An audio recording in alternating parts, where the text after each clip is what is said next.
Welcome, everyone. Thank you so very much for being here and having a small discussion prior to the start of our episode. This is officially, for the record, Soup City Sins Season 6 finale. You, too, can be great. Now, when we last left our coterie, they decided to err on the side of discretion, crashing out for the day's death in a no-tell motel not far removed from LeBar Woods itself. The scene and site of an execution as well as an acceptance. And while many rejoice at having another chair at the table to use in alliance or to use as foil against their enemies, others are dreading that very real acceptance, because for years, for centuries, for more time than most kindred have had the blessings of the grave on their side, their pseudo-immortality, their false life, the Magisters, the La Sombra, had been one of the guiding forces, the hidden hand behind the very feared Sabbat. They were, for lack of a better word, the leaders of the Sabbat. Them and this Shemich, who waged bloody war across the entirety of the world in the name of freedom from the chains of the Methuselah and antediluvian. They were the wild monsters hiding in the shadow, making even the kindred fear the dark. And now they are beholden to the ivory tower. Officially. This is not news that many take lightly nor take any pleasure in. Unfortunately, things being as they are, the coterie's most intimate actions of the evening, the routing and death that they sowed across the city, will come home to roost. That, with no exaggeration, is a very real fact that bombards our kindred upon awakening. What did they wreak? What did they sow? They sowed a mountain of death, a mountain of flame and fire and righteous vengeance into the night. They have sundered the peace. So, starting in reverse alphabetical order, as everyone gives a quick rouse roll, Lucio, knowing the many issues presenting to the coterie, knowing the many issues presenting them not only as hounds, but as the coterie known as the shelter, what is his first considerations?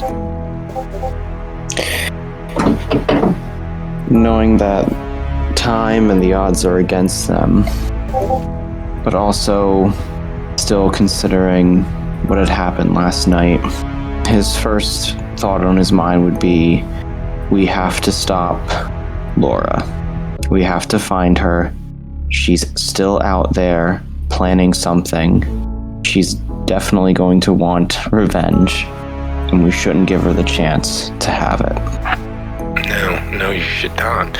And as the beast is working in accordance with your conscious thoughts, and as you rise, snapping to, immediately awake, suddenly conscious and present of the night around you, how or whom are you reaching out to potentially suss her out? Well, Myers is in the room. He is. Myers, I have a question for you if you don't mind. I never mind a question. Questions are illumination of potential knowledge and wisdom being gained. What can I do? What do you know about Laura Blakeney? I know her favorite color is actually pink. I know that for many years she was considered anti-tribute, was a left-leaning La Sombra, hewing very closely to the Camarilla. I also know that in the course of pursuing her truth, that her humanity her cleaving to seeming human at all times has fallen by the wayside. I know that because of the things that we shared as kindred of a similar age, that she is no longer the same person or being she was. I also know that she has a residence in Dalton that left. But outside of that, your guess is as good as mine. I know that she's supposed to meet, or at least one of her friends is supposed to meet with Novak at one of the dead drops. What do you think the chances are that they show? Very good if it works towards her goals. Either her or one of her many children or associates would definitely intercede for her. You know, that reminds me. I've focused so much on her that I realize I never really found out the name of my sire. Well, she was big on family, of a sort. Not many of her children survived more than a decade. In fact, usually, because of the very real pain of becoming what we are and how you and your blood is, most of them ended their lives by walking into the sun or going too mad too quickly and had to be put down. Maybe that's what they thought I would do. I'm very sure it crossed their mind. Killing something is far easier than giving them the gift of potential immortality, and it's never done lightly, even when it's just a whim. I've managed to keep from doing that, save once, and even then, even now, I check in on them periodically, every few years, make sure that they are able to continue on their way. They're able to survive the many nights and all the depression that comes with it. Not an easy thing, being as we are. Speaking of which, I must run, and I will leave you all to your evening preparations. If you need my assistance, Hestia knows how to read.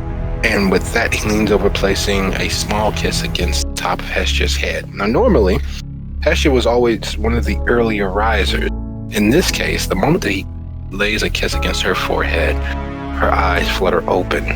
Not the quick slamming of the lids as consciousness invades instantaneously, but the slow, languorous, almost fooling oneself that sleep was what took place instead of death.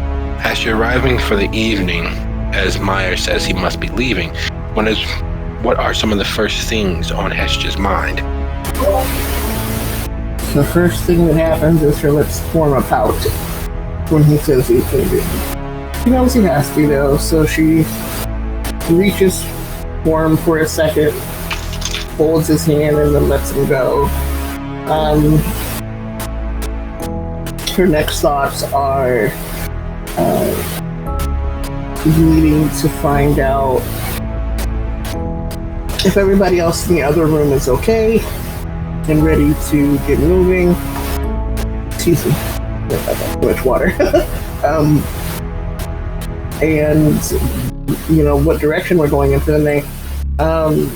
She's gonna want to bring up the whole fact that the bank guy seems to really want La Sombra to get their place in the tower. So that's concerning to her because they don't want what he wants. Obviously, he's trying to out everybody, so that's a problem.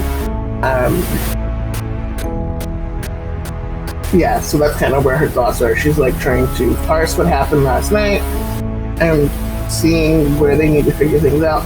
They also need to get back to the Haven and make sure nothing happened due to Force Appealist just being left to run rampant without help. So that's just more focused on marshaling their forces and guiding them back towards the Haven first and foremost. Pretty much, yeah. I mean, she'll take any suggestions that come up, but they definitely all need to feed, and they need to get back to make sure nothing happened with Force Appealist and a body just being able to wander around. Yes, Mr. Force Appealist. Now actually a Mr., at least in body. So rousing and having that discussion with Lucio, we slide along because next door, Dizzy as the night takes you, brings you back to full consciousness, with your beast still lolling sleepily inside you, having vented itself several times over the last night. Where is Dizzy mentally? I'm not even sure that she's sure where she's at mentally. She's got a list of people that she feels like she needs to settle some scores with, and she's got to cope with the finality of knowing that there is closure on her group. Yes. The very real fact that when last Dizzy saw her crew, they were fighting their last. They were doing their best to secure at least the escape of one of them, that one of them being Dizzy. For her to be captured, I'm sure for quite some time left a debt in her head. They did so much, we fought so hard, and she still ended up captured by that blue-eyed, that green-eyed, that monstrous kindred who stole their image from her mind. Even in the memoriam, she had an idea as to the approximate height and the approximate look of the person responsible.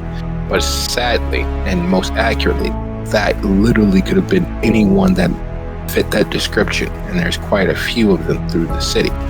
The very real idea, with everyone leaning in the direction, is that it was, at its very core, Newberry, because that's where they found her, in an insane asylum that was possessed by demonic entities, that was possessed by the very spirits of madness. And yet, there's no definitive proof, especially if someone so physically weak would be able to have made off with her quickly enough to not be snatched up. There's still the ties to Theus that keeps popping up. The fact that the location that she found, that pinged her phone, that was constantly sending her missives to try to geolocate her, seemed to be of that organization's ilk. So yeah, lots of things up in the air, lots of things more definitive than not, but still with just that strongly enough hint of the unknown. So rising from the evening and hearing Hestia and clearly Lucio moving about in the other hotel suite, the walls thin as they are, what immediately presents itself to Dizzy? Being kind of in a fog and trying to keep her cards close to her vest for now, she's gonna escape the bathroom or closet or whatever she's in and go check on her ghoul. The stench of mineral oil would immediately hit her. Vivi, for all of her very calm, very put together, very willing to go along with, to get along, to find the answers, has spent the day seemingly arming herself. There is a nearly reassembled handgun on the table.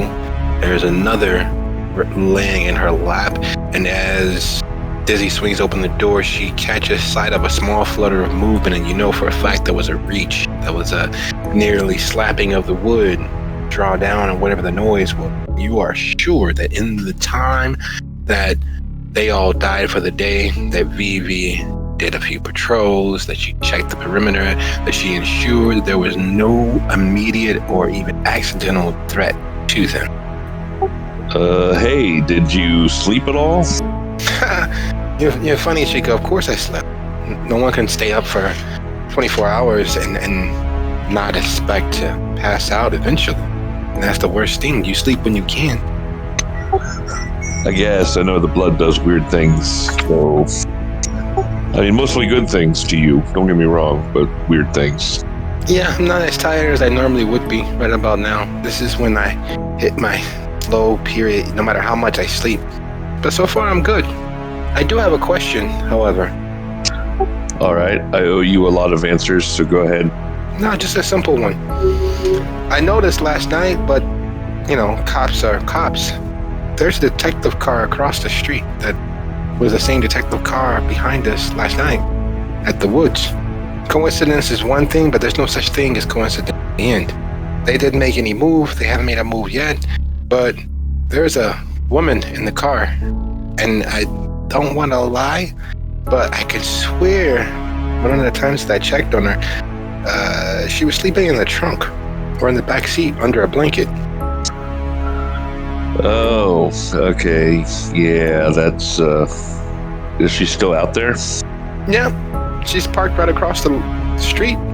There's no way to get out of the parking lot without her seeing. But she doesn't seem to be hiding all that much, actually, strangely enough. I guess I should assemble the Scooby crew and we should go have a chat with her. I'm just saying, it's just odd. It's like she's on a stakeout and we're her targets. Yeah, I think she's on an unofficial stakeout, like not official police business. Yeah, you hang out with strange circles, my friend. Oh, you don't even know yet. Just, yeah. And sliding right along, Clyde. We're going to exercise the last few moments of Clyde before we slide into the bill.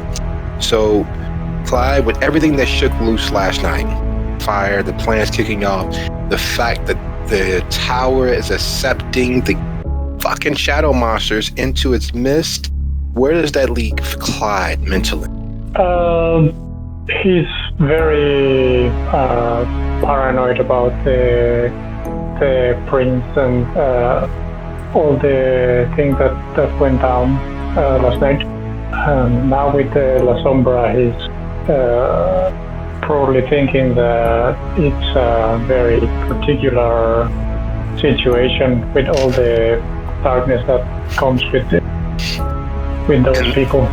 And the moment that he begins to think about the darkness, those voices in his head begin to clamor louder.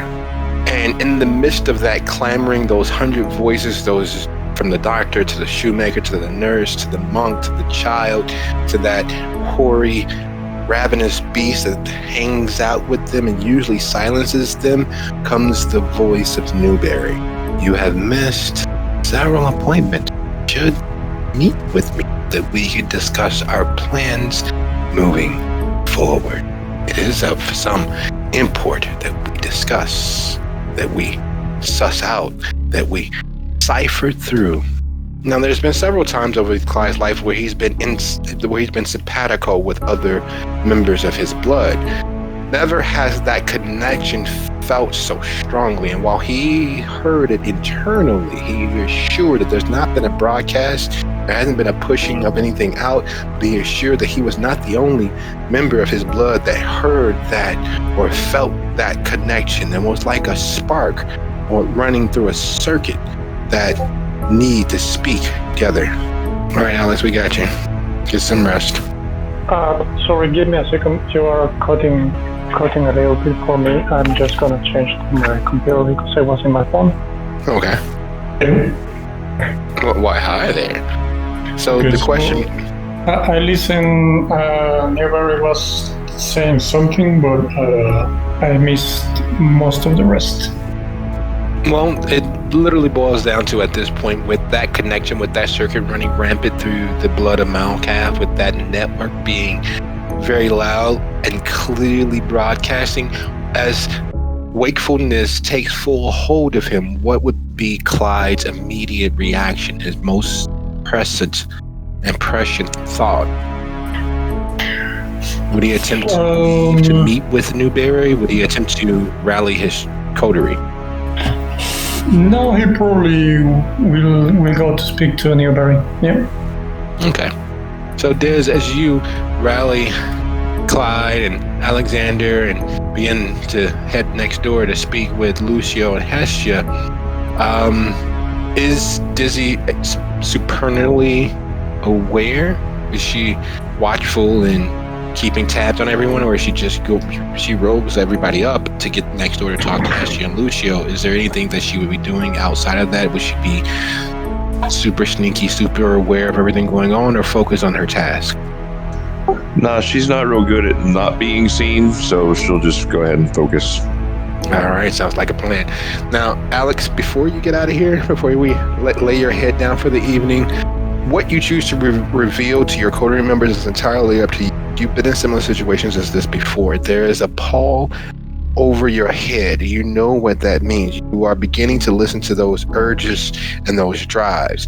You know that with your connection to Forcipulas having gained life, there was an exchange of something that triggered your inner beast, that makes that addiction way heavier on your soul, as well as your need to get back to the Kimpo and help him with the issue with the adamantine arrow. Wait, I'm sorry, what was that last bit about the adamantine arrow? You know that that's still a pressing matter for the Kenpo, for the temple, for the Yo. Yeah. Would that take precedence on your thoughts, and would you try to excuse yourself? Would you try to relay that information to your coterie, or would you attempt to just sneak away? I don't see any reason why I shouldn't just tell them that I have to help out a friend who has been experiencing some harassment some more harassment from the mages, being that I already told them a little bit about the situation there. Okay, so as you're relaying that information, Hesio, Lucio, Dez, Alex, would you all be so kind as to roll your witch and awareness? My God. Cunts are fucking terrible. Awareness. Sorry. No worries. I'm sorry, what were you asking us to roll? Witch and awareness. Would concealed objects apply for this specialty, or no? No, there's nothing concealed. Okay. We're starting off quite nicely. All right, so starting with level of 2 successes. At 2 successes, as Alex, you're relaying that there's someone who needs you a little bit more than the coterie needs you at this moment, and with them being human, this time is of the essence, so you need to actually excuse yourself and head off. You let them know where the temple is, who's involved, and kind of what you're heading off to do, i.e. help a friend.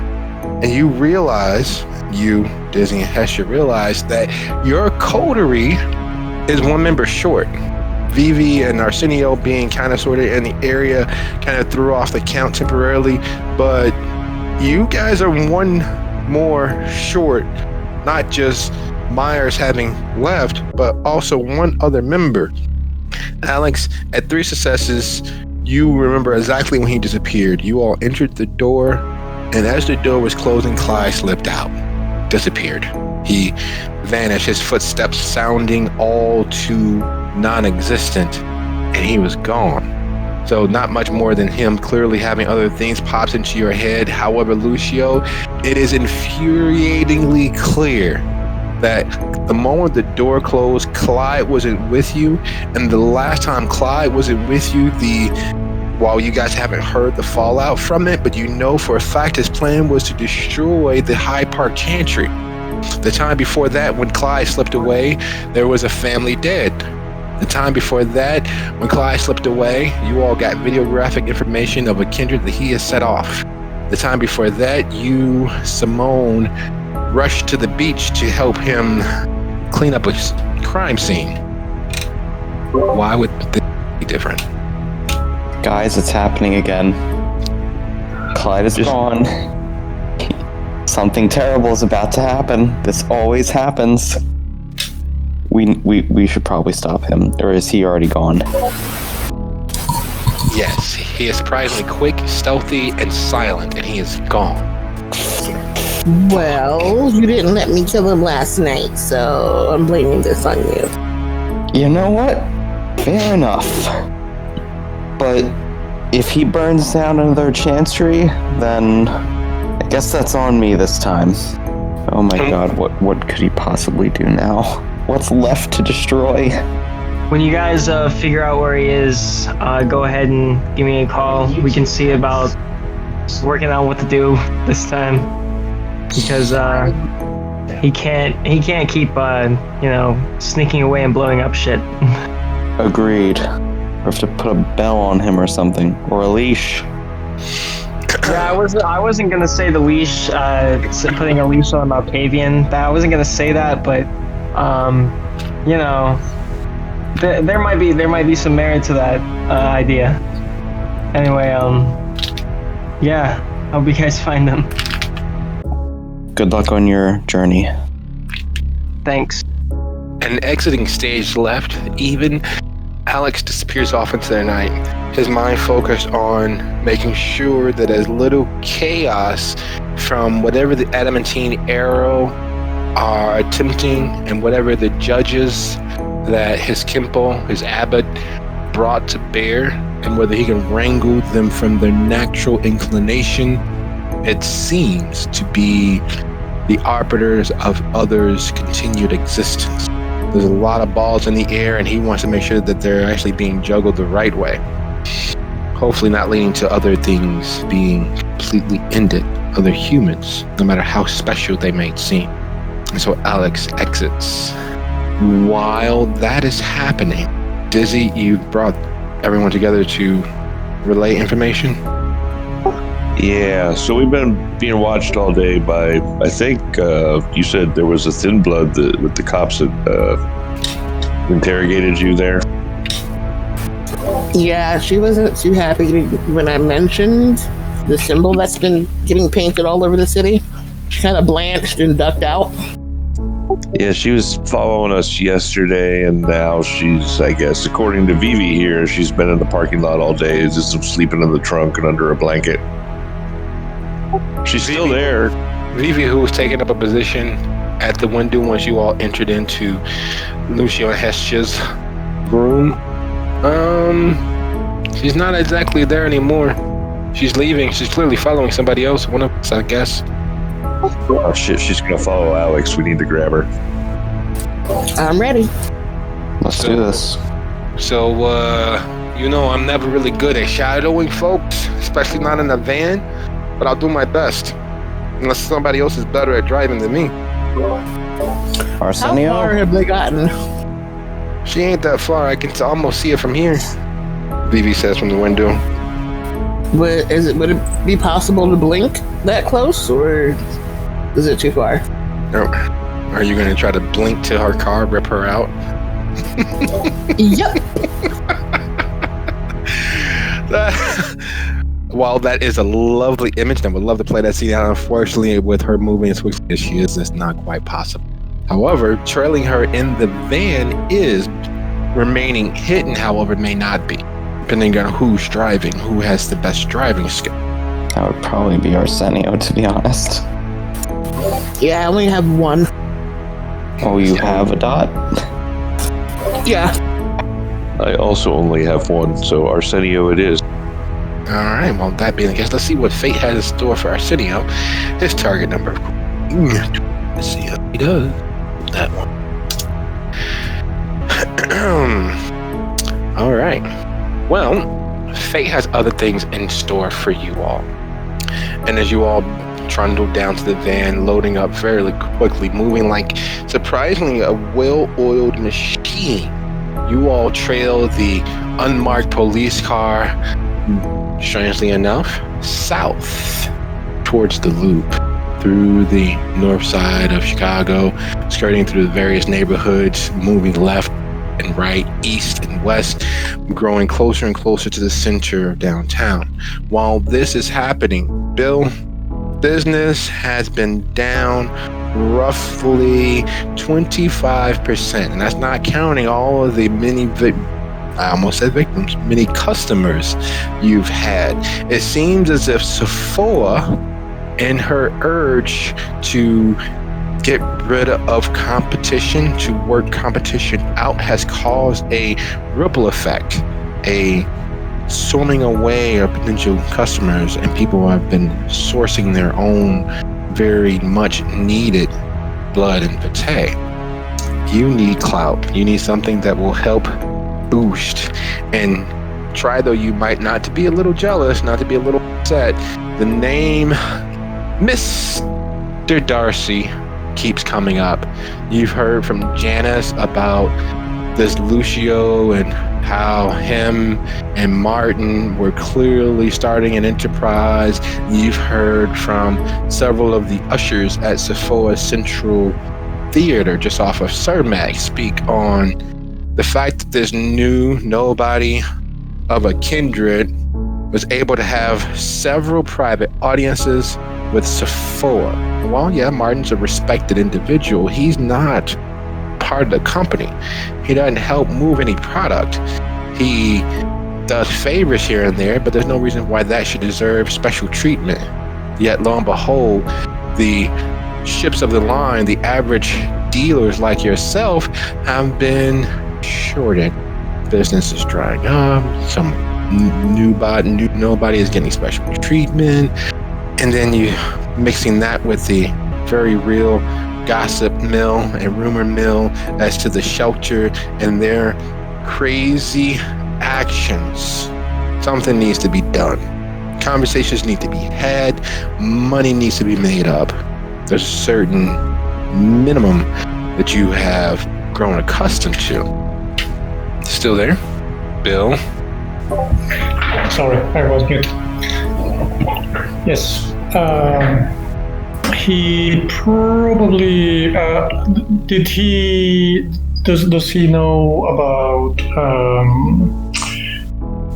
the prince's decision to include the La Sombra?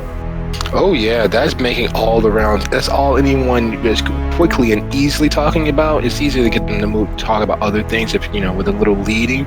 But the foremost on everyone's mind is, can you believe that Jackson, this close into his praxis, this close in this recent into his leadership, is willing to extend a hand across the aisle to the very real enemies of commerce, the very real enemies of capitalism, the very real enemies against kindred using blood bags, and very against the kindred circulating blood amongst themselves, instead of stalking the alleyways and rooftop to get it themselves.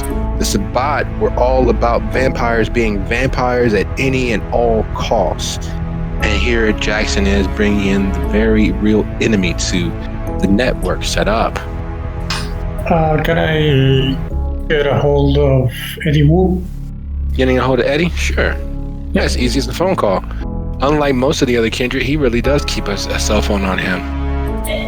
Yeah, I'm gonna try to see what Eddie's reaction is to all of this. Fuck them. Let them do what they do, as long as they don't interrupt business. There is an issue, however. A lot of the deliveries haven't been picked up. We deal with a lot of the outliers, the rogues, the randoms, and a lot of supplies, a lot of drops haven't been collected, meaning that we are losing even more money, and almost instantaneously, the very next night after the damn La Sombra I brought into this. Why don't you go check that out, Bill? You're pretty good at making things happen. This is more up your alley. I'm on it, don't worry. Just all this business, I think that we need to start preparing for the long winter ahead with Jackson and all the stuff that he's deciding on our behalf. Well, a good sniper shot should do the trick if it comes to that. But in the meantime, would you be so kind as to go ahead and roll your wits and investigation? I sure can. I'm gonna roll for wits.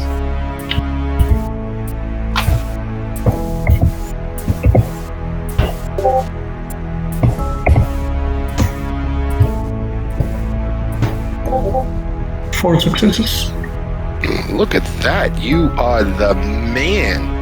No matter what anybody else has said about, you simply being a hammer, or you being, a wily, tricky shot in the dark, you are able to put one and one together to get 11.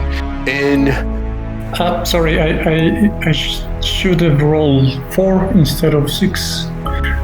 I just confused with medicine, which is right there. Okay. So if we take the first 2, it's still 4. If we take the last 2, it's just 3. Or I can roll again if you want to.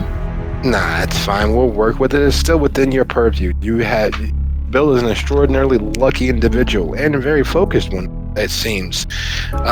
In making his leaps of logic and following the drops back to people who should pick them up, one drop stands out, and mainly because of the name. Who names their kid Svetlana in this day and age, especially with the last name being Bane? One of your more regular customers, because you guys take care of Svetlana mainly because of her position as a Chicago police officer. Doing anything too harsh would definitely stand out. So she's a little bit protected by her job. How she's able to keep it is anybody's guess, but lo and behold, she's able to keep it. And with her not picking up her stash, it has you heading all over the city. You reach out to a few friends, a few associates. We won't call them hackers, we'll merely call them intelligence officers, for hire, and you're able to ping her cell phone.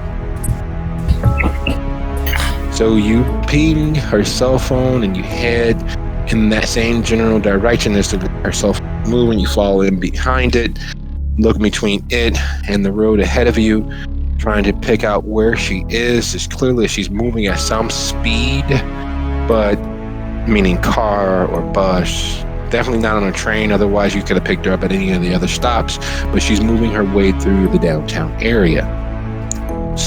A little slow because she's taking one block, then the next, she's circling back around, and so you stay in her shadow, and she's clearly driving a police vehicle, an unmarked.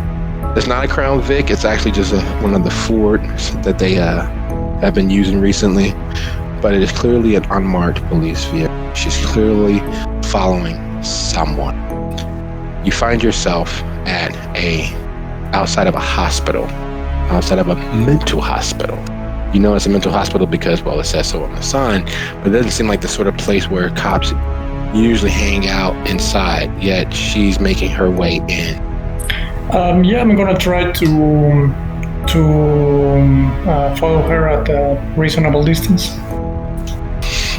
All right, sounds like a plan. So you fall into her shadow, and do you have any occult, Bill? Nope. Okay, so the only thing that stands out is the place is super quiet. The fact that there's no one at the desk. It is definitively outside the norm, but it doesn't quite hit that level of, demonic chanting in your ear telling you to get out. It is definitely a place where bad things happen, usually clearly to good people, based on the fact that it is so quiet. Even at this hour, there should be some security in place, doors locked, people manning the front desk, but instead, empty lobby. And giving it a few moments, you can hear her on the steps moving up. And with that, we switch back. Yes? Can I use heightened senses? Yes, you can. Just trying to hear if there's like somebody chattering or somebody using radios or something like that. Anything that stands out in that regard? No, you don't even have to roll for that one. It is deathly quiet from where you are, listening to figure out which floor she's exiting the stairwell on. It's just her and the stairwell, it seems. It seems that she's pausing every 12, 14 feet, clearly at each landing, to listen or look into the door or gauge where she is. But that's easy to note. There doesn't seem to be anyone on the stairwell at this moment save her. That is until you hear a door several flights up. She hears it as well because you hear the telltale signs of a firearm clearing its holster as she moves forward towards whatever that sound was, that door closing. Switching back to the van, you all are moving from street to street. You're in the central downtown business district, meaning the Loop. Not a place where it's easy to trail or follow anyone, and it's clear that Arsenio has lost the plot. He's merely trying to pick back up on her vehicle. Arsenio, do you already need another dose, or did you... I'm sorry, Lucy. She can't have made it that far. I didn't see her turn off, but I lost in the traffic back there moving off of Michigan. I was trying to... I'm sorry. I'm still looking. I really am. She couldn't have got that far, because considering that how many times she circled the block back there before we merged off. So I know she's circling the block, but just gotta be close enough that I can see her car. And unfortunately, all the cop cars look the same to me. If she was circling the block over and over, do you think maybe it was because she was trying to lose us? Nah, she didn't even know we were back here, I promise. I'm good at staying decent enough at doing so. I try to make sure I don't fuck up, and I kind of fucked up. I'm sorry, Lucy. Don't hold it against me. Alright, I won't. As long as we find her. You guys back there, you can help. You want to keep a lookout and just look for that piece of shit Ford she was fucking driving. That it's a dark blue. It may look black under this light. Dizzy will sigh and put her phone away at that. As an aside, she probably would have texted Alex when we started to say, hey, look out, someone might be following you. Nice. So as Dizzy was texting Alex, Vivi was keeping watch. Would you like to roll for Vivi? It is a 6 die pool for her awareness and intelligence investigation skills. Hestia, while overhearing this from Arsenio, what is Hestia attempting to do? Well, she already kind of, having talked to Alex before about the things going on at the temple and being somebody that he was expecting to kind of help him, she knows the location about where the temple is and knows that this probably isn't where that is. No, it's not. So that leaves the only other person maybe being Clyde, and she starts thinking to herself what's in this area and what's on that block that was being circled. Okay. Intelligence insight for me, please. All right. So those two competing thoughts flowing through her head, and with a not too far of a leap, more of a skip of logic, Hesha knows that there are 3 well-funded private medical facilities in the loop. 2 of them are, relatively well-known concierge services. The other is a mental facility for those discerning tastes and well-appointed insurances. Part of her investigations to help Simone were to denote properties that may be affiliated with where they ended up out in Waukegan. And she knows there is a mental psychiatric institute not far from where they are right now that has been affiliated several instances. Oh, she didn't. Arsenio, just trust me, okay? And she gives him directions to the place that she remembers. Oh shit, look, there's a car right there. Yeah. She looks at Lucio. I'll give you one guess who owns that place.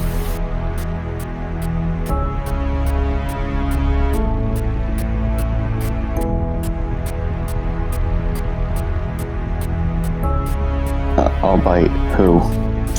Mental institution. Clyde was being followed. Well, hey, while we're here, I think a certain group of people asked us to off him, right? Yeah, but we were let off of that specific task. I was waiting for Norris to kind of get back to us about that, but we still can maybe look for Dizzy's missing people?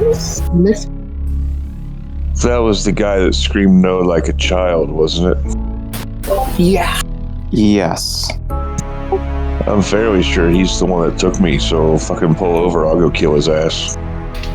And as Arsenio was looking for a place to legally park so they didn't have to double park, Lucio, a part of you quivers. Because right there, that boxy, nondescript piece of classic American steel, you recognize, you sat in that car to verify goods previously.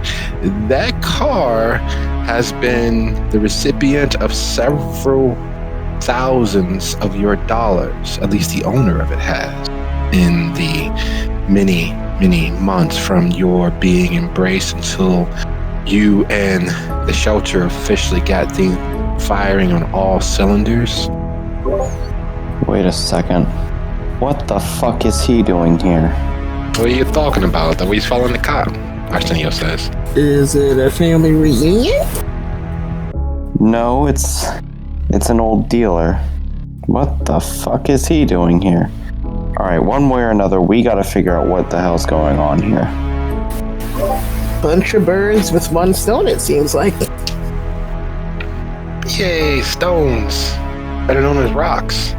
That has a different connotation entirely.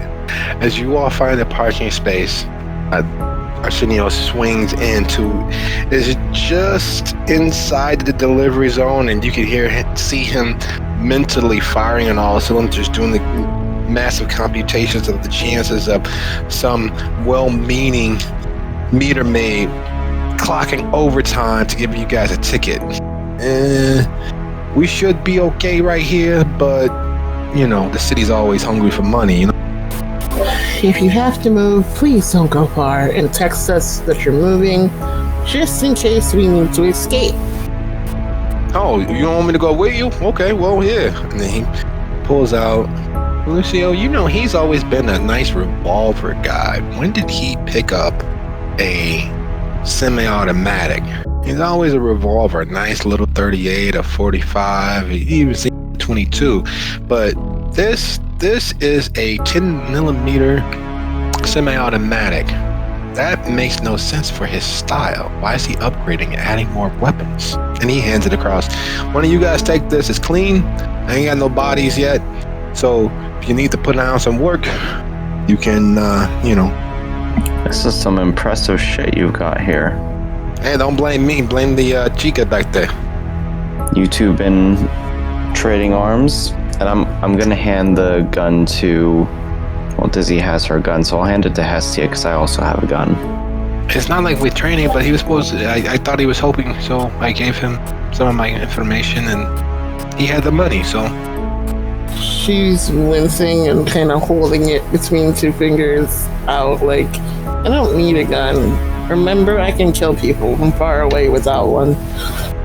Well, now you can kill people far away with one. And speaking of money, remind me to pay you at some point, Arsenio. Yeah, sure thing. A little extra never hurt nobody, right?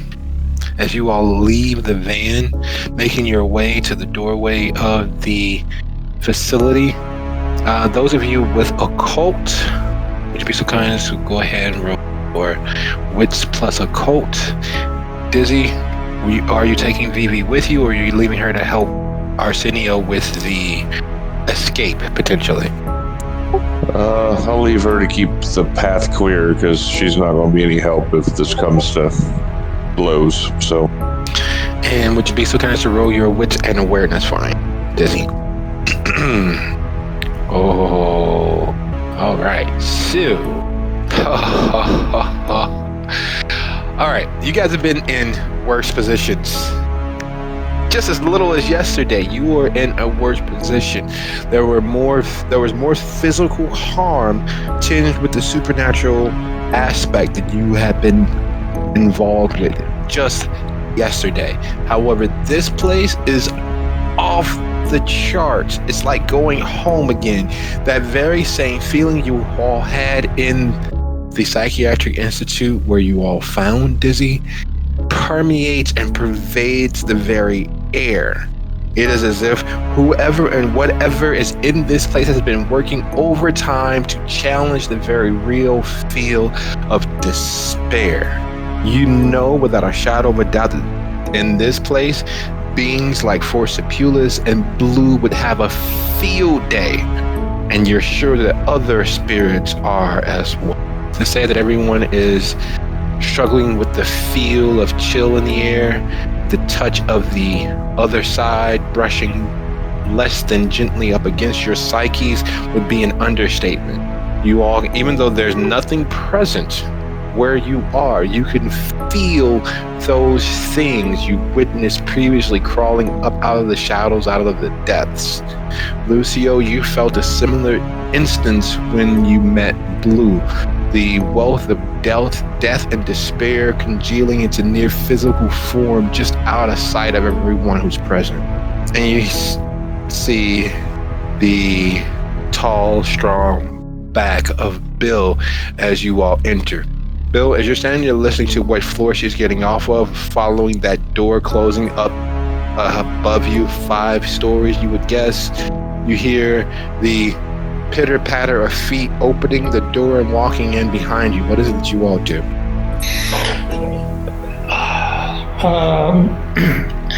Did I hear them whispering to each other? You hear the door and the footsteps behind you.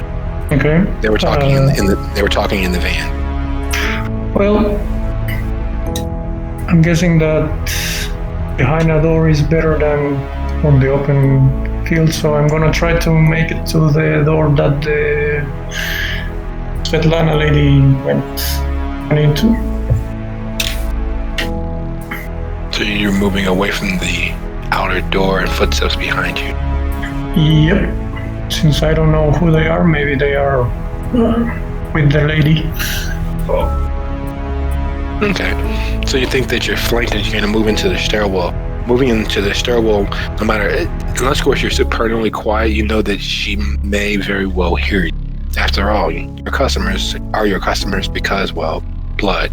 And humans typically don't need blood. Yep. Gonna pick my head down the corner and point to the head of somebody. Closing the stairwell door behind you, you see Lucio and 2 women enter into the building. Both of them shorter than him, of course, but one even shorter than the other. The darker-skinned, Latina-looking woman, and the blonde-haired, punk-looking other woman. It's like he has his very own Dora Milaje hanging on his arms without actually hanging on his arms. The smaller woman carrying a gun nakedly, because she didn't have a place to put it. The blonde, hands in pocket, looks like she has headphones in. And then Lucio, his eyes staring and scanning all about him. There's an air of wariness that settles over them, like they've come preparing for trouble. I'm gonna make a little whistle, like... I'm assuming I hear that. Yep, all 3 of you hear that. Hey, Lucio, what you doing here? What the fuck are you doing here? Taking care of some business. You hear the sound of running feet above you, about 4 stories above you, heading toward the 5th floor when you whistle. Probably the same business we're here for.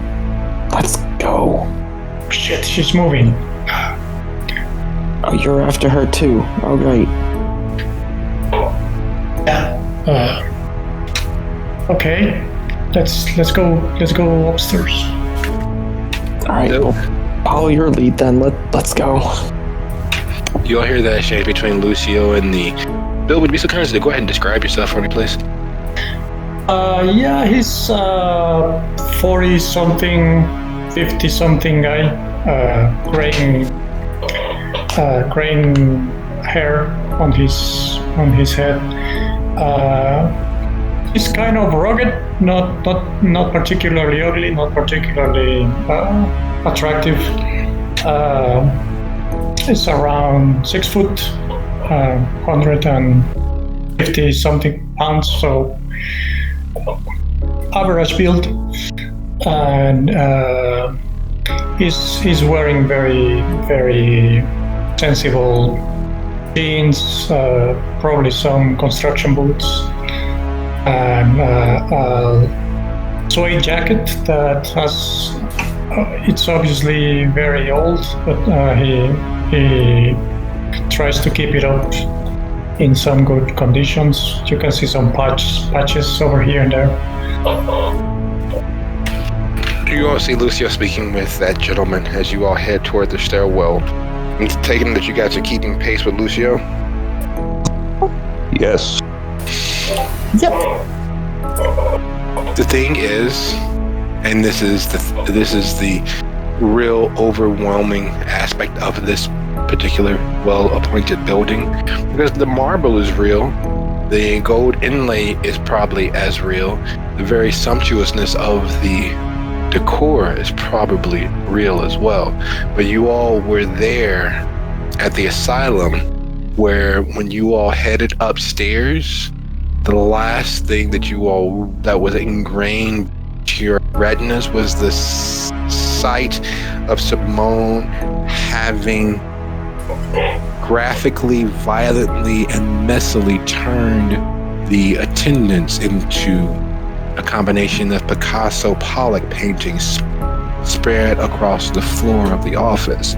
Up, while not as foreboding as down, was far more graphic. It's far more dangerous to your psyches, because even in the midst of that destruction, it wasn't the fact that he destroyed other lives. It was part of it was the beast whispering at the waste of all that blood.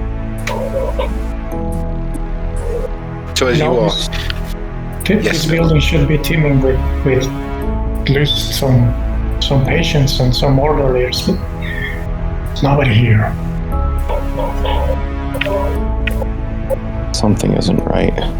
Lucio's going to activate Oblivion Sight to see if something can be figured out from that. Bill, you've never had the opportunity of watching Lucio become something else, and literally as you're saying that there should be teeming masses or more activity, his eyes disappear into shadow. A shadowy smoke begins pouring out as he peers about you. He looks over your shoulder. He looks through you, it seems. My lord, if I wasn't dead, I would probably drop right here. And Lucio would be so kind as go ahead, roll your wits and a 1 plus Oblivion.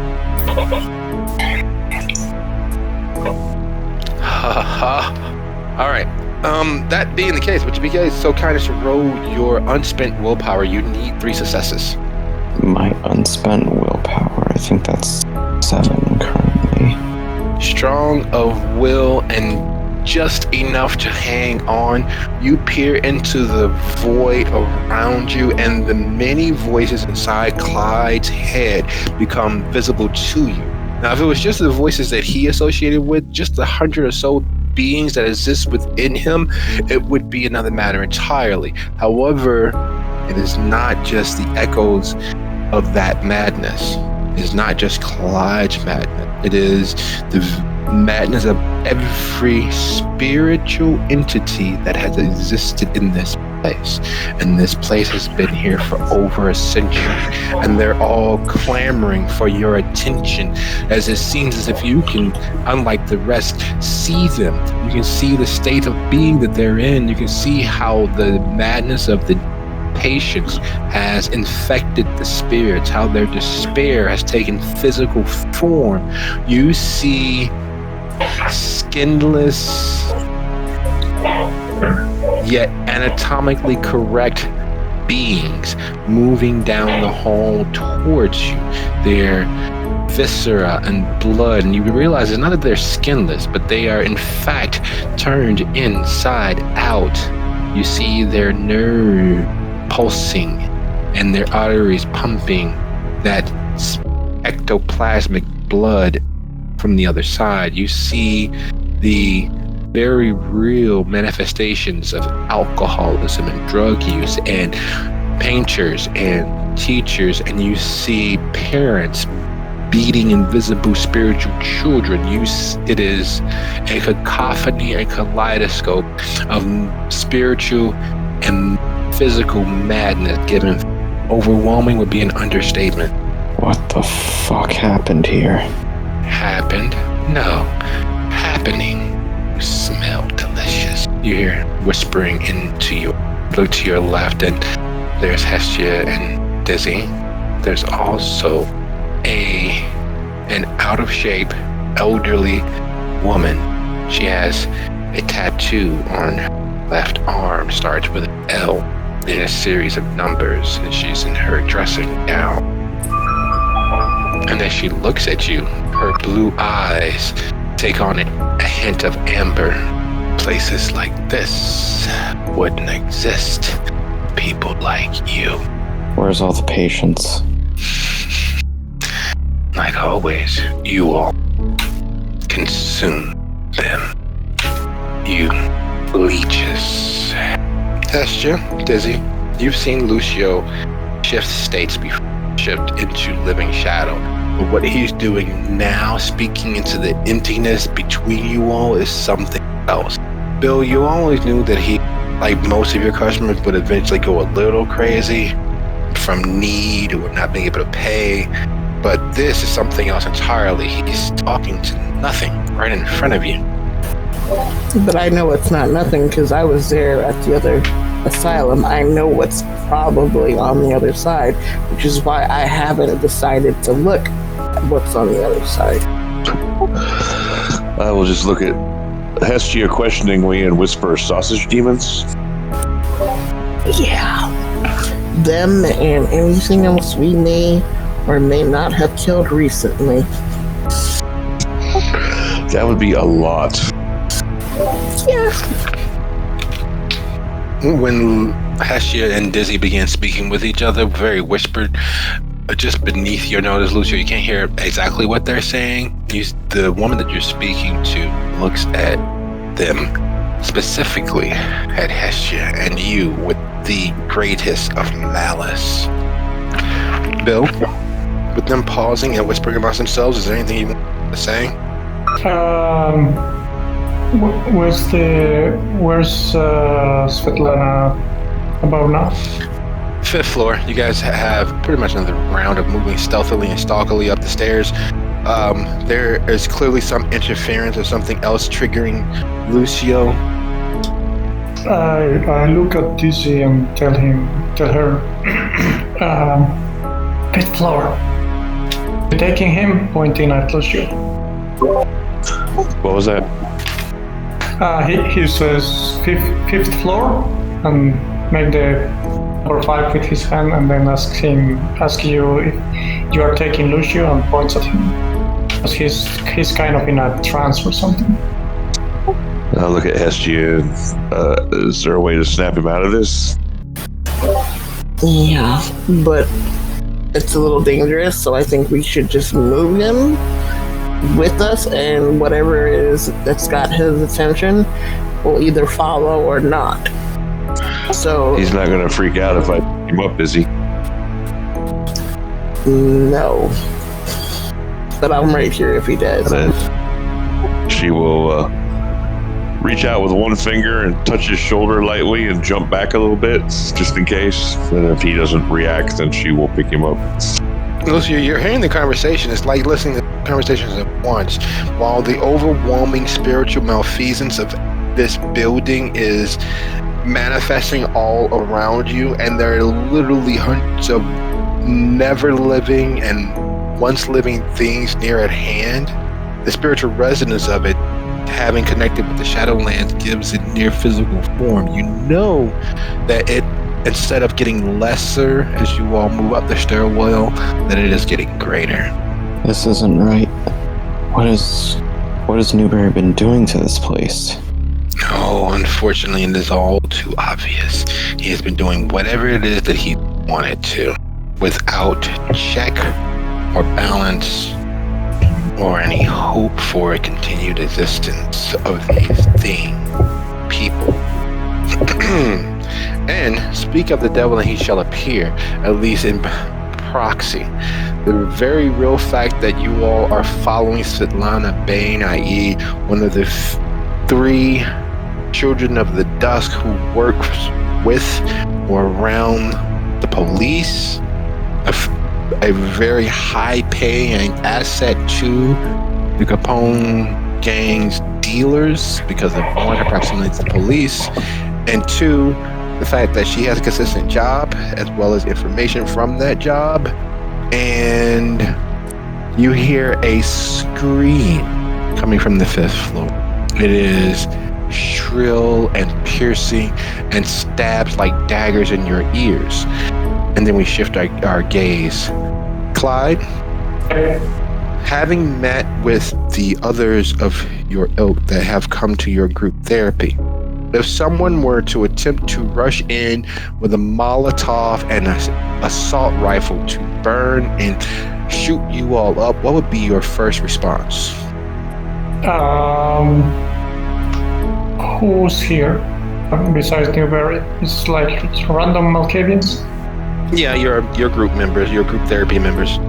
Well, yeah, probably try to stop them and make a way for the rest of the people here to go out the back.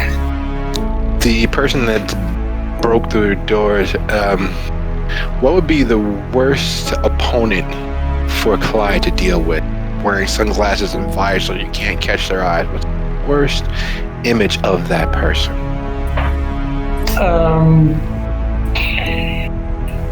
Probably somebody with a lot of fortitude and a thing that doesn't let you prod their heads. So an insular, isolated, fortified monstrosity of a kindred with a hard-on towards destroying things that matter to you. First, the cannibal one Kwai, then the very real demonic Tremere, and now this. What force would Clyde bring to bear to stop this being from devastating his group members and his primogen? So Clyde is not a very combat-oriented character. So if he tries to stop this person with dominate and it fails, he will probably throw his body at him and try to bite him or her. All right, sounds like a plan. And with that, we shift back to there's a scream of some shrill, almost animalistic cry of pain and pleasure mixed all into one, coming from just ahead of you all through the door to the 5th floor. What is it that you do? Bill tells them, like, all right, 5th floor, and then blinks towards that direction. Would hearing the scream break me out of the trance? Yes, it's just the sheer overwhelming variety and overflowing bits of madness. It wasn't you saved. Somehow Lucio was able to keep his mind from being pulled down that well of despair, but just barely so. He literally made just enough successes. So it's a shock to the system, but it's not something that will last. So snapping back to reality, he's gonna follow Bill. Dizzy, Hestia. I will let go of Lucio. I guess I will blink behind Bill. Same. I'm going for the blink. So, you all are far faster than you should be, and you get there far too soon. The scream hasn't even died down and stopped echoing from the well-dressed, but slightly rumbled detective as she is being fed upon by a gaggle of almost animalistic kindred. They are tearing at her and feeding on her as if they are taking a pack of lions taking down a water buffalo. While several feet behind them, Newberry stands shrouded in shadow, the light gleaming from his eyes, taking on a reddish hue, his fangs extended, his hands stretched forward, and Svetlana Bain ceasing to be as she is drained of her everything. Here starts shooting. Okay. Well, across the floor, spread in almost a circle, are bodies of several humans and nursing staff, you can tell by their dress, and ghouls, you can tell by their enhanced musculature, and various other facets, including other clear kindred, because the bodies are starting to desiccate with rapid onset age.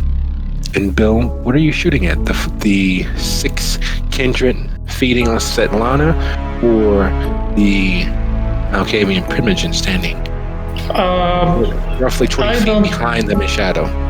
I don't think Bill knows Newberry in person, maybe only by repetition. But as he's shooting the vampires that are feeding on Svetlana, he also screams, "That one's mine, back off!" Lucio, you'd be getting there right now. Dizzy, has you see this happening? What is it that you're doing? And Bill, go ahead, roll dexterity fighter. Wow. As he's screaming and doing his thing, Dizzy doesn't hesitate. She blinks right next to Sun and point blank with the gun. Okay. Oh, damn. Well, now.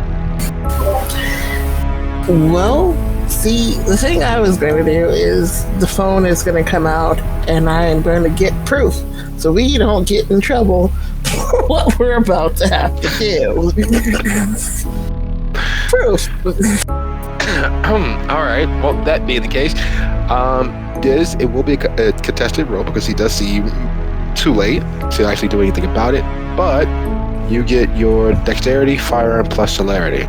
He gets his dexterity, athletics, and Bill, your targets are mostly unawares. So I reroll with 1 point of willpower. No, I see ya. I got you. And Dizzy, that's your rouse. Gotcha. Hess, you're taking out your phone. Lucio, what is it that you're what is it your intending to do? That's how much it means to her. Oh my god. I thought that Hestia's roll like 3 weeks ago was good. This one takes the cake. Yes. I don't think we've seen double-digit successes before. I have multiple phones. You should know this. Okay, well, I don't think Newberry's going to be a problem anytime soon, so I'm going to assist Bill in stopping this attempt at diablerie. Are you going to fire into the crowd of them, or are you going to rush forward and try to bomb? Well, since he's already shooting, I guess I might as well, too. Okay. All right. So, in a situation like this, with several things happening at once, the one thing that stands out above all else, the carnage on display gathered around the floor, Svetlana breathing or gasping her last as she tries to fight for clarity, but the sheer unadulterated pleasure behind the pain keeping her paralyzed. Dizzy's in the doorway, then she's not. As Newberry attempts something, doesn't really matter what he thought about, doesn't really matter what he imagined was going to happen, doesn't really matter anything except for the fact that from shoulder to the cap of his head is almost instantaneously immolated. The skin flows away like water. The eyes melt in their socket, leaving just trails of smoke and steam. The hole in his head is large enough to see through at 20 paces as bone and flesh fly. The corpse that he is becomes present and visible. All who are able to witness such. His legs immediately drop, the body crumbles onto itself and immediately ages. It doesn't dissipate, doesn't turn into dust, which lets you know that he is far younger than most others in his position of power.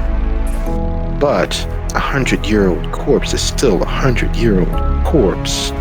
And as his fingers dust and melt into nothing but the blood and carnage around him, there is some get back in that it's not something that makes you want to smile or laugh, but yet that's kind of what Dizzy wants to do. Right then, right there is the end of the monster that took her, that changed the very path of her life.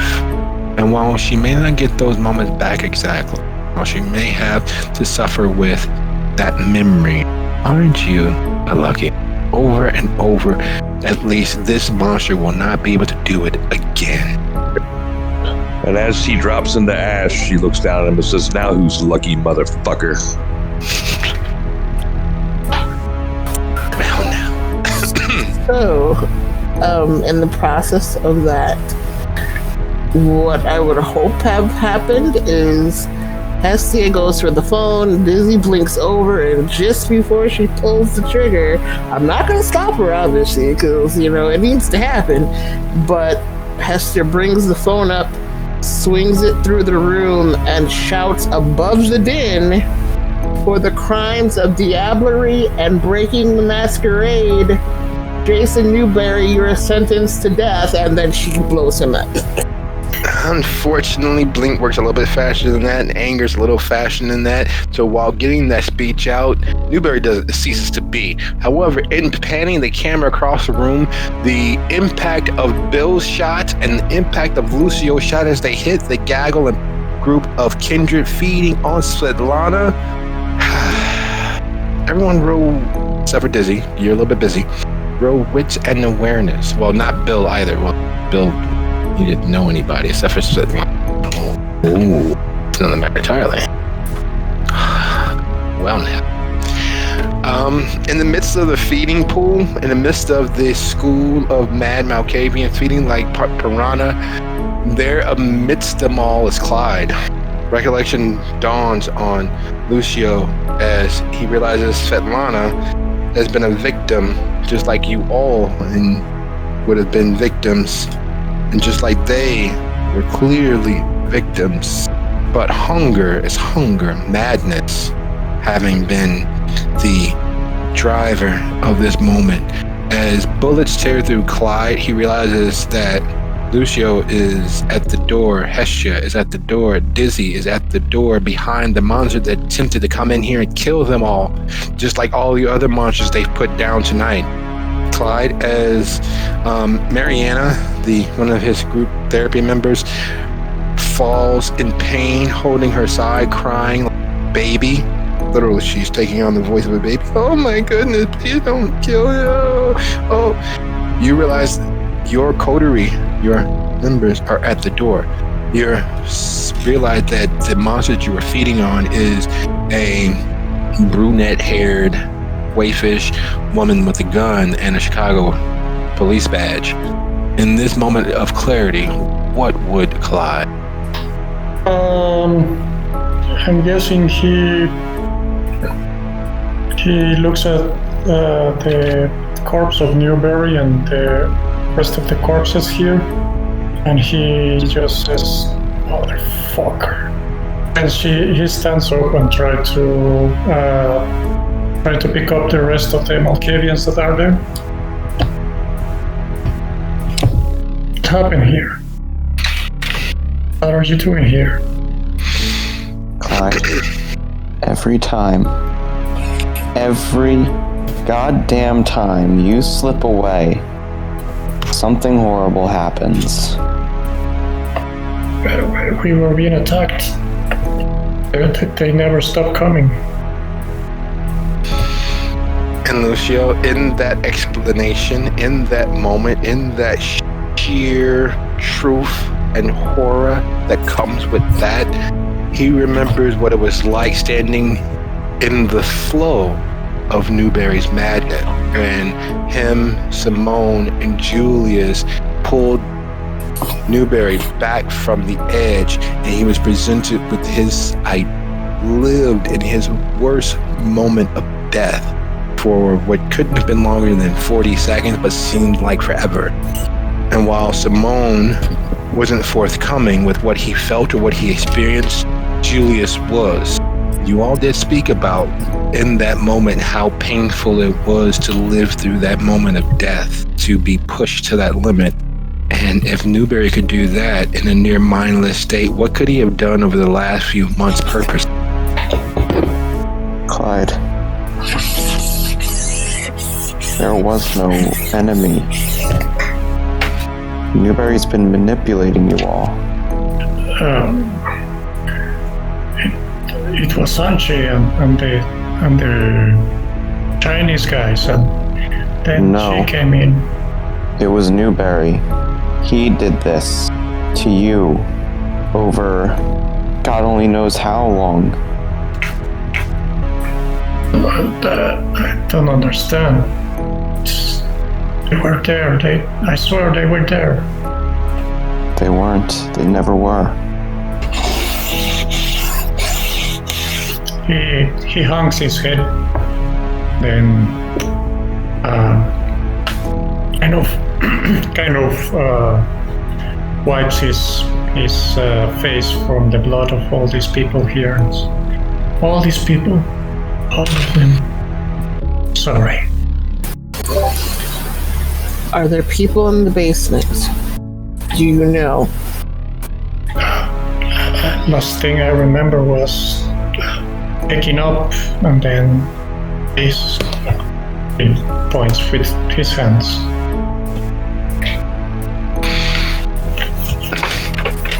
This is a mess. This is a huge fucking mess. I look to see if the detective is still alive. Oh, very much not. Very much gone to meet her maker, the originator of all that she might have ever been. There is literally in this moment, in this space, you have a dead police officers, several dead security guards, several more Malkavians who have been ended. You have the primogen of the Malkavians deceased.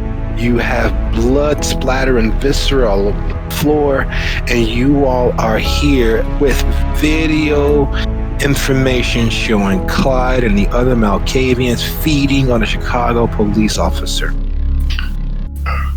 Bill's gonna say, "Oh fuck," and he's gonna have a fit. She was valuable to your gang and your members because she was a member of the cops. It kept her safe, it kept you guys with intelligence, and these fuckers ended her. There's a reason why Prince Jackson has kept to not touch the media, to not touch the police, to not to touch the fire department, because there's a shitstorm that follows closely thereon. And thinking of the rules of Jackson's praxis, there's also a standard that you all manage to skirt when it comes to visiting violence upon a kindred. Even Damien brought Balthazar in alive. This one was too dangerous to take alive, and we are going to stick with that. I have since put the phone away and have turned it off, so this is not being recorded. But I look to everybody. You know he was too dangerous to try to take. If he could do this to his own, imagine what he could do to us. Agreed. At the end of the day, I did this, not you. You didn't know.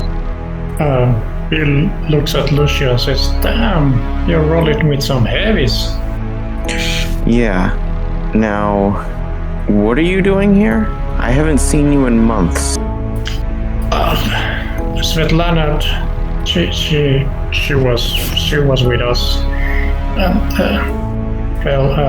we were trying to see something about some product missing, and she came here. Well, happens. Shit happens sometimes. Now I need to clean all this up. I need to get somebody in the police again. It's a whole ordeal. You had someone in the police. He points at the body of Svetlana. Had. She was good though. Very sociable she was. Kept all the information of the boys in blue coming our way. Why was she following us? She was? She I was. wouldn't know about that. She was following Clyde originally, but she was keeping tabs on all of us as far as I know. Out of character, do I know the reason? No, there was no reason for her unless, of course, they were on the take. They were customers. Unfortunately, she did keep her Children of Dusk lifestyle away from the others, after all. Something you should mention too often. Do I know of all the Team Bloods that were killed? Not yet, but that if Bill finds out how many Thin Blood were assassinated, destroyed, mowed down, it would definitely add up to why the drops hadn't been picked up. It will be why there's been a shortage as of late. He's gonna tell him. She was Thin Blood, New Blood, and maybe your guy here knows something about the missing shipments. But Frankly, I don't know. I was just trying to give her a hand.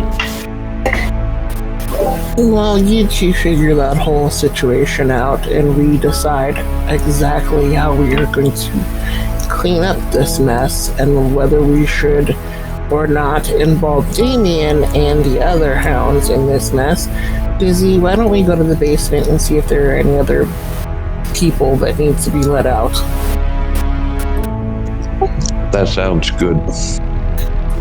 You all turn to head back the way you came, towards the stairs. What's up, girls? And you regret instantaneously that same feeling of standing at the head of the stairs and looking down as a mass of things come towards you. Massive things that shouldn't be, that because of the energies expended with death have taken on a true, not just a spiritually physical, but a physical, actual, this side of the veil existence. And without meaning to, not just that moment, but last night, you were drawn inexorably, shadow-like, towards a source that was pulling the energies from the death surrounding you all into itself. And coming up the stairs, very much, are several reversed, flipped inside out, or degloved entities. There's a slump and a schlick behind each of their steps as they take the steps one at a time, moving forward like the flood, unstoppable and unending. We might have to wait to go look. We might want to close this door and barricade it. It's a problem. I agree. Oh, shit. How do we get out of here? Window? Well, we can jump. It's gonna hurt like hell. To outline where you guys are, you're on one of these smaller buildings, and it's still a 12-story tall building built to survive the rigors of the buffeting winds. So it's designed with a sway factor.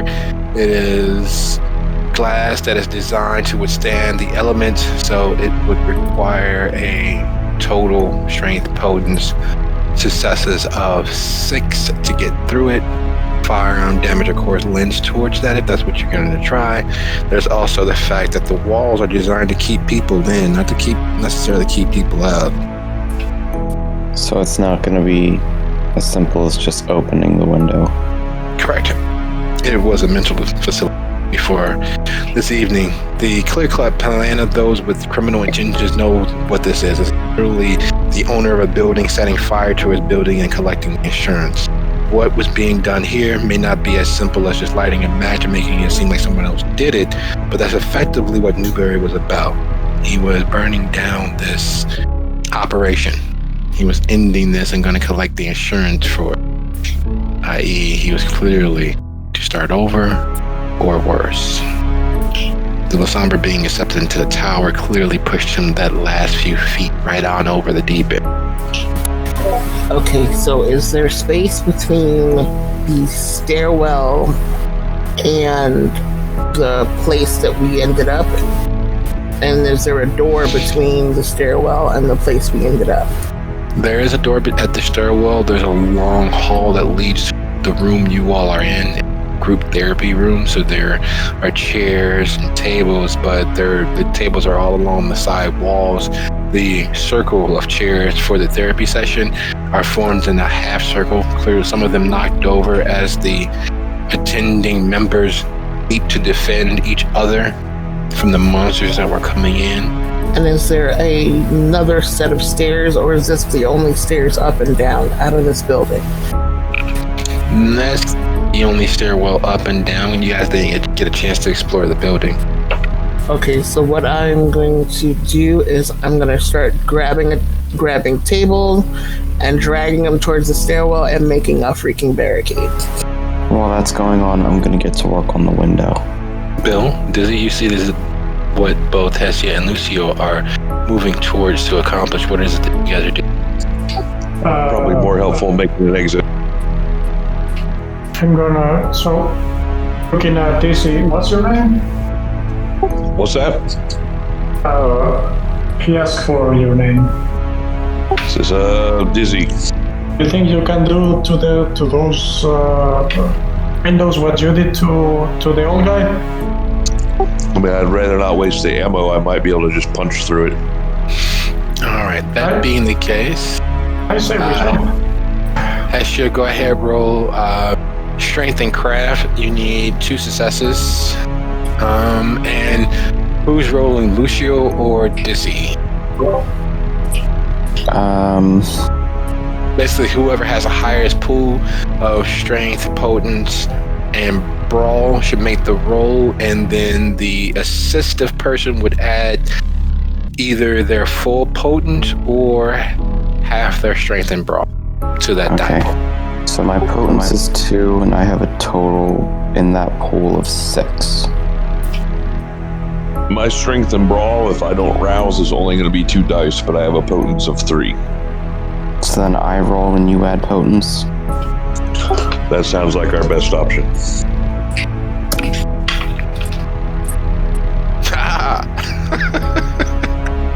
Someone wants to go home.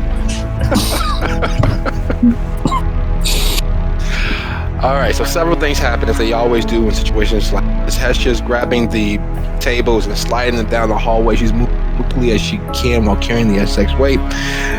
Lucio and Dizzy are wailing on the glass, which is designed to take impacts from small, large caliber firearms from some range. They're able to immediately summon their savage fury and tear a hole large enough for an average human-sized person to slip out of the broken window.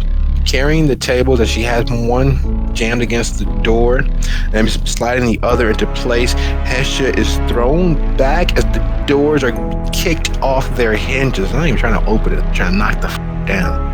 And the flow of unimaginably destroyed horrors start spilling through arms and legs, and even as they're not able to operate completely or get full range of motion, or stuck, or you can hear the tearing of flesh as the shattered bits of door bar their path.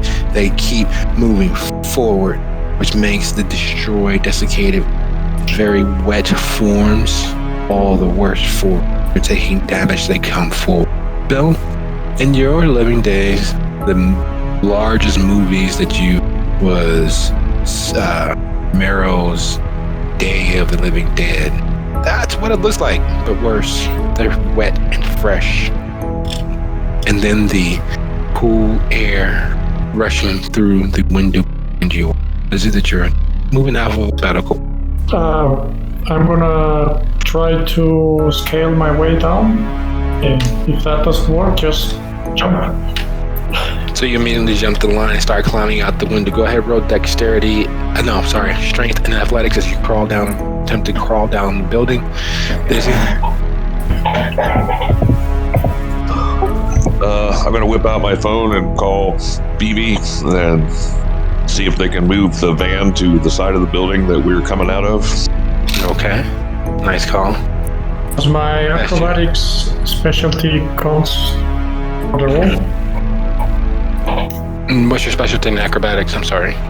In athletics, I have a specialty in acrobatics. Oh, okay. Yes, it does add a die to your... Okay. Hestia? Fuck. And I am running back towards the way out as quick as I can. Lucio? Is there a platform somewhere, like, visible from the window? Because I have soaring leap. I'm not sure I'm willing to take the chance of climbing down from the 5th floor. Although the masquerade is an issue here. Unless it's not visible from the street. Well, most people don't look up unless, of course, they're tourists in a strange city on a beautiful star-filled night. So, soaring leap. Go ahead and roll your strength and athletics as you running towards the window and take a leap across to the building directly across, meaning you have access to fire escape. If you score less than 4 success, you potentially be. Would I add my potence to this too, or? Yes. I'll just roll another 2 then, separate, and just add that to this. Alright, so that being the case, go ahead and roll dexterity athletics. You definitely need 3 successes, otherwise you will miss that last second catch. It will not be cinematic, it will be considerably less than. Wish me luck. Alright. So several things happen. Hestia, you make it back to the room and you see Lucio go moving past Dizzy, moving past Bill, who's surprisingly light on his feet. He's out the window and climbing down the side of a building like Spider-Man given new life. Lucio takes a leap from the window across the street. He nearly makes it across the street. And as he plummets out of sight, you hear a tumbling and a jumbling and metal bending and a tear that sounds like the metal itself is screaming in pain as the fire escape goes from beneath him, tumbling in on itself. It doesn't fall to the street, but it falls free of the building, and Lucios precariously hanging on to the railing, his foot tangled, and his arm keeping him from tumbling the additional 3 stories towards the ground. Dizzy, Hestia, what is it that you all are doing as the shambling mass and horde of horrors come down the hall? Wet, sliding sounds of feet, vacuum from blood and moisture causes them to pull with more force, so it's a sickening splop as they pull themselves free with each step moving closer to where. Can I try to tell them, like, put your hand here and then your feet here and let me give you a hand?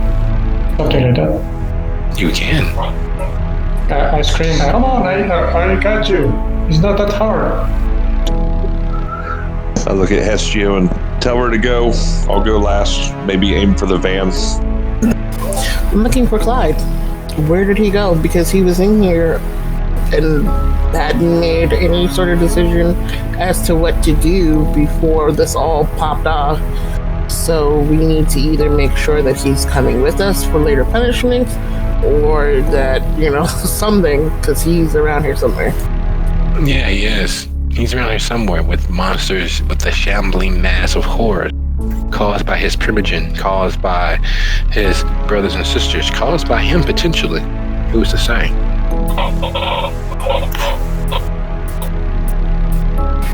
So I don't see him, or is he not answering? Remember, you were moving back and forth to try to get the tables and barricade the door. It's not the first time that Clyde's disappeared. Probably won't be the last. But since I can't find him, I give in and I go for the window. I have spider climb, so I'm gonna pop the blood vial that I normally keep on me and spider climb. I don't have to jump or run. I can just literally climb down the building. As Hestia goes out of the window, the mass has reached the door of the room where you guys are. They are coming through. They're fighting themselves to get through the door because no one's thought of, being the smarter entity and sidestepping. No, they all want the blood at once, which is the only thing that is saving you very wet, very moist grasp at this moment. Well, given that everyone else is out and I don't see Clyde, I'm gonna get myself out. Are you gonna go running and leaping, or are you gonna try to climb down? I don't have soaring leap or anything, so I'll attempt to climb down, but I'll be ready to fall and try to maybe, roll or do some kind of superhero shit at the end. All right. That being the case, go ahead and roll strength and athletics. And while you're making that roll, Lucio, you've never come closer. Yes. If I help her, can you add a dot? Yes. Yes, you can assist by adding a dot to her. Like, hey, yo, grab right there. Then on the ground. There we go.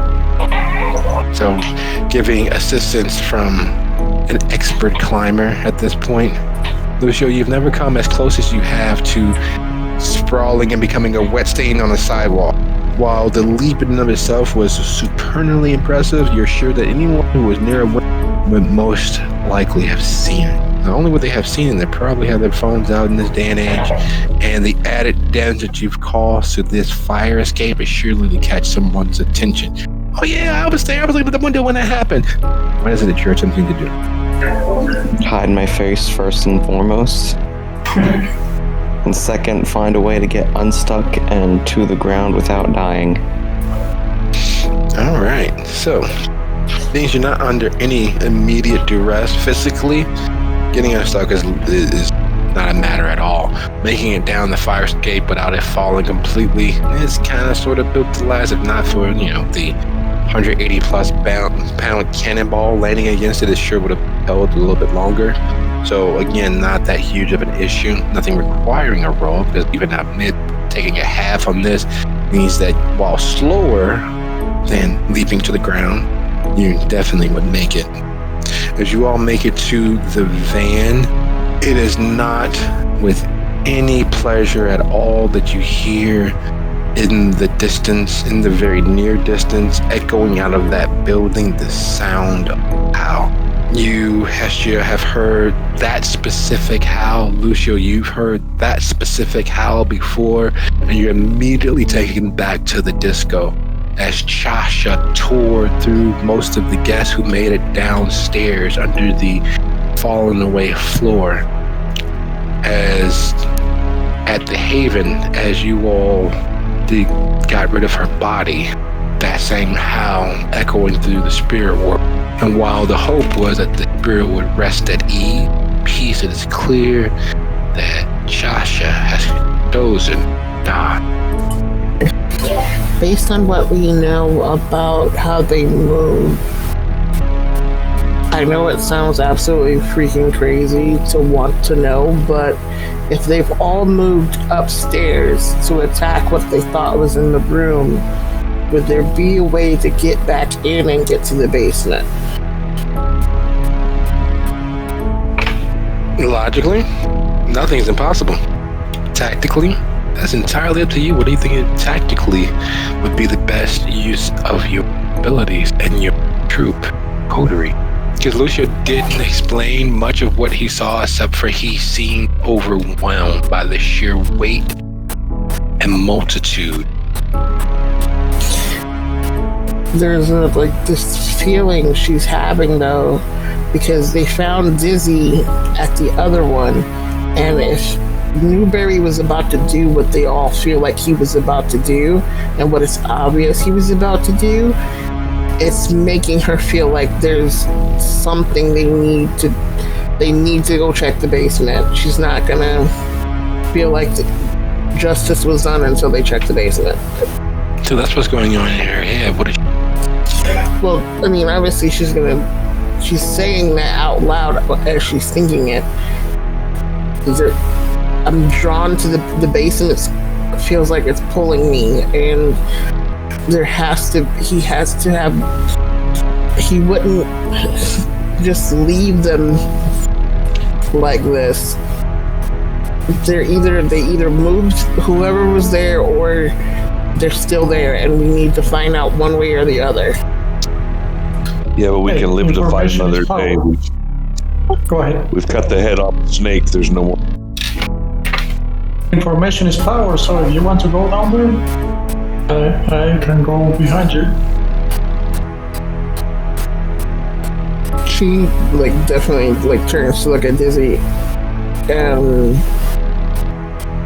It's your call.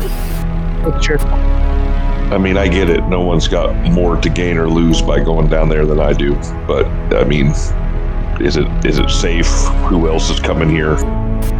Maybe we should just cut and run, because I don't know what happened to Clyde. and we need to decide what we're going to do about this whole situation, because if there's anything left upstairs after those creatures get done, who knows what's going to happen to them either. Do they just disappear? We don't even know what happened last time. This is true. I mean, it's up to you. If you want to do the basement, I'll be right behind you. No, we should get out of here. Lucia, would you be so kind as to go ahead and roll its investigation at your dots in occult? Wits investigation and dots in occult. Yes, sir.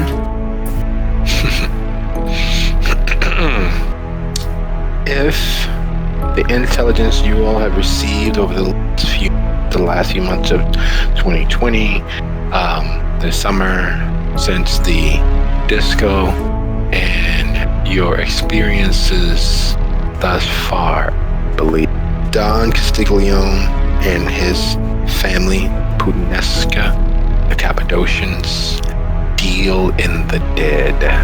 If things are to be believed on the street, what you guys found out in the intervening few months, in the few weeks since Simone's disappearance, since his death, there hasn't been any issues at the asylum. There's also been an uptick in standard crime. Bill, you don't even have to reach very far into your understanding of things. The family makes things happen when it comes to the dead and the spooky shit that you are experiencing this evening. You are sure that within the next few days, if not within the next few hours, that members of the family arrive on scene and cleanse the area. One of the many things family. So knowing that information, how are you going to relate it? Are you going to relate? I will kind of like try and piece that together out loud for Hestia and the others to hear. Hestia, Dizzy, and Bill.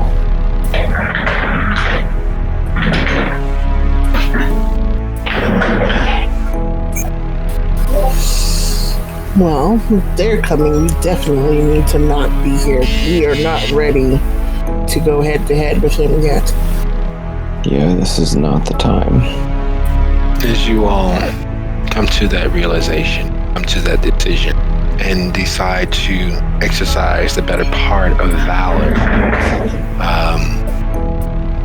some things, unfortunately, are just ill-timed. And having pieced the inclinations of Newberry together, and him having been able to do so successfully quite a few months, quite a few years, quite a few decades, and get away with it, he'd already prepared for that option. And as the 4 SUVs pull into the street, with the first 2 emptying themselves of 8 men dressed in cheap but dark suits, looking from a distance like federal agents, but in truth, as you all get closer, federal agents don't usually wear, salmon-colored Oxfords or snazzy ties, or most importantly, most pressingly, Italian loafers. And most federal agents don't use, such garish shoulder rigs and in-pants holsters as they exit. You're not wearing sunglasses, there's no badges being blazoned. It is clear the individuals exiting those vehicles, while clearly professional, are not federal. And to add injury to insult, Arsenio curses under his breath, about as quiet as a hungry lion notifying the prey that he's coming for them. Holy fucking shit. We gotta go. That's them. I agree. Good plan. Let's go. Where are you going? Bill, do you try to run to their van, or try to make it to the street being blocked off by 4 SUVs? Nope. If my car is blocked, then I'm just saying, mind if I tag along? I mean, you're kind of in this now for the moment. Sweet. Troll. Yes. Tag along and we'll figure this shit out. Arsenio wheels as quickly and quietly as he can, and quietly enough to the two SUVs who have not emptied their contents onto the street heading toward the psychiatric hospital. Start mounting a pursuit. What is it that you guys are doing? There are two SUVs closing in as Arsenio's wheeling through the streets and applying as much gas and speed as he can. What sort of van are we in exactly? Tires? A church van style vehicle. It is a seater that you guys could comfortably sit almost 12, maybe a little bit more if they're smaller bodied into this vehicle. It is a nice big boat of a van. And I tried to shoot the tires of the pursuing cars. All right, dexterity firearms. Take what you die. Right. Give me a rouse. Lucio, Dizzy has you. I hand Lucio the gun that he gave me earlier and aim him towards the back door because I can swing it open.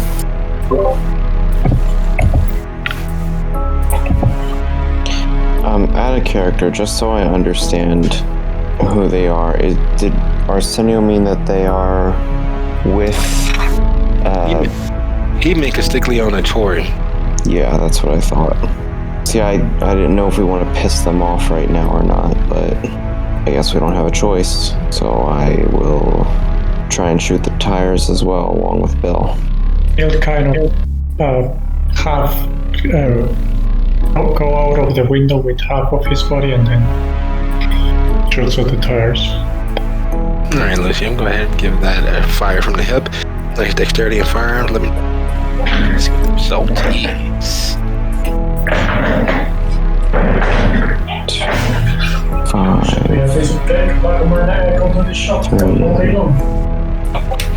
3 successes. All right, so as she kicks open the door, Lucio fires out the back panel. Bill leans out the side of the window. Arsenio begins as best as he can.